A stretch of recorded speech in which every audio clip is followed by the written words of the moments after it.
I think that one of the biggest lies that we tell ourselves is that we're supposed to feel happy all the time. And if we don't feel happy, we automatically assume that something's wrong. And I think that's a really unhealthy and unfulfilling way to look at and go about life. So I have 3 topics for tonight, and that's kind of going to be the main thesis, is why happiness is fleeting, basically. Before I go into that, let me just digress for a second and explain. I'm recording in the car because I'm recording while I'm driving, which I don't recommend doing, but don't worry, I'm focused on the road, glancing over. I've got my topics basically already in my head because I already recorded this entire video right before my leg day, so also pardon me if I'm a little bit out of breath. But I just finished hitting legs and I recorded the entire thing already, and then I realized that my microphone was, for my mics, it was plugged into the camera, which made it to where my mic on top of the camera didn't work, and I was just in a rush before the workout. And I think the message was really good and it came across how I wanted it to. So I was really upset and really pissed for a second whenever I saw that I had literally no audio. And I was like, for once I'm kind of ahead. I'm gonna have my video posted before 8 o'clock tonight. I'm gonna be, able to relax and maybe get ahead on some other type of posting and some other content formulated things. But instead of, I did get into that headspace for a second. I got really upset, but instead of sitting there and staying there, I had to tell myself that maybe I can give a better message because of that. And the whole purpose that I'm doing this series of Growth is Pattern is because I want to grow as an individual, and I cannot grow and I cannot become better and I can't be more patient and understanding with myself and my circumstances without going through shitty and unfortunate circumstances, or scenarios. So that's basically where we're at. Instead of being able to look at my notes how I would have liked to, I'm going to try to formulate a thought that makes sense, and maybe this just happens so I can push and challenge myself even more. So let's see. Okay, my first point is happiness versus fulfillment. The core idea is that you're not meant to feel happy all the time.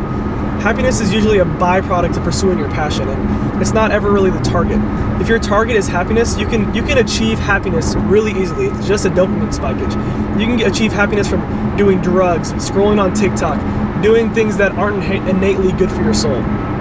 And with that being said, take somebody who has achieved their goals. Because I was gonna bridge into saying you find happiness through the pursuit of your passion, but that's not always inherently correct, because even whenever you achieve your goals and dreams, if you were just trying to achieve that goal without having a next step and having something to continue to push yourself and trying to grow as an individual with that passion that you're pursuing, then whenever you achieve it, take somebody who's extremely successful.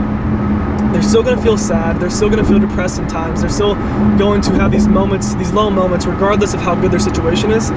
And it's okay to feel things, it's okay to have emotions, that's why God gave them to us, but it's not okay to sit in them, and it's not okay to rely on them, and it's not okay to chase after emotions. So what you should be chasing after is the pursuit of a goal, and knowing that the end goal doesn't equate to something that's inherently tangible out in front of yourself, something that goal that you achieve will also grow your soul, also grow your spirit, man, also help you with your walk if you are a Christian individual or somebody of faith. Something that will grow you as a person more so than just focused on this goal, because once you achieve it, what else is there to see? I want to cut it out right there because I stuttered, but I'm going to leave it in because I'm trying to be super genuine and I'm trying to grow, and if I don't see myself fail and have these moments where I'm not at my best, then whenever I come back and look on these videos again, I won't be able to see my growth. I kind of lost my train of thought, but I think you guys get what I was trying to say.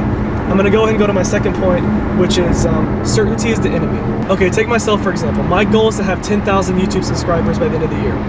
And say somebody guaranteed me this outcome, I would be guaranteed to have 10,000 YouTube subscribers, but all I had to do was post every single day a long form video, and I had to try to make each video better than the last. I would absolutely do that, and so would you. If you were guaranteed the outcome, you would do it. And I think that's what holds a lot of people back, is because they're so worried about the outcome more so than the pursuit of progress, that whenever they're in that moment, they get that uncertainty. If they don't see that initial kickback of whatever they're pursuing, they don't see the growth of it initially, they don't see the progression initially, they're the type of person to take their foot off the gas and to not still give everything that they have. And this analogy that I've been giving myself, I don't know if this is really an analogy, more so of, I don't know the exact terminology, but I have been visualizing myself aggressively chasing after my goal, and I have myself here, and I have 10,000 subscribers right here. And every time I post one video, I take a big step forward, and my goal takes a little step away. And if I keep posting every single day, I'm going to keep getting closer and closer.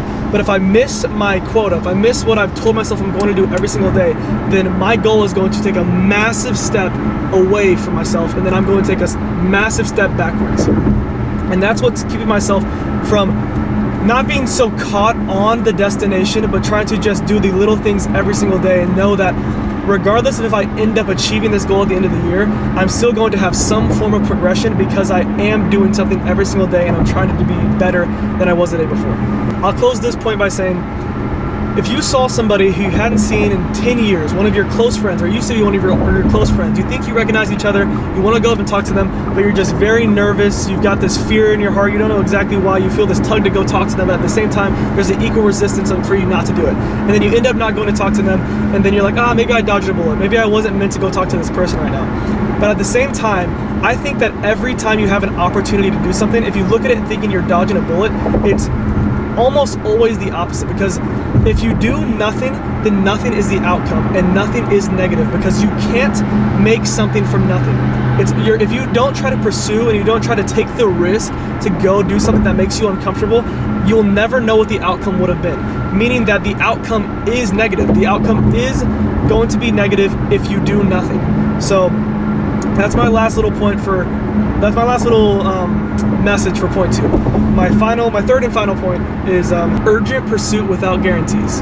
I know you've heard this before, but you have to stop waiting for everything to be perfect. I know you've heard that message, but you're killing your momentum. If you have an idea that's been given to you and you're pursuing something in that moment, then it ties back into what I was saying a second ago. You'll never know what the outcome will be if you don't pursue it. If you don't actually try, you will never know. And you've probably seen this video that's been going around lately. It's this girl talking about Michael Jackson and Prince, and how whenever MJ would get an idea, he would go in the studio no matter what time of day, 2 a.m., 5 a.m., it doesn't matter, because he was given this divine, or whatever, maybe divine, maybe not, but he was given some sort of idea, and he acted on it instantly because he had the thought that if he didn't act on it in that moment, that it'd be given to Prince. And I know that's kind of a funny thing, it's good to add into a documentary, it's a good story to tell, but in reality, it's a fucking amazing message. I think that if you have an idea, you have to react with the thought that if I don't act on this right now, somebody else is going to have this idea, they're going to act on it, and they're going to live the life that I am meant to live. So that's basically everything that I wanted to touch on today. I'm recording this video for a second time. I think it still turned out pretty good. I'm proud of myself for being accountable. This is going to be posted a lot later than I wanted it to be, but hopefully it was for a reason. Hopefully this catches the algorithm at a time where somebody who needed to see it and wouldn't have seen it originally, now they will. So thank you guys so much for watching, and as always, God bless.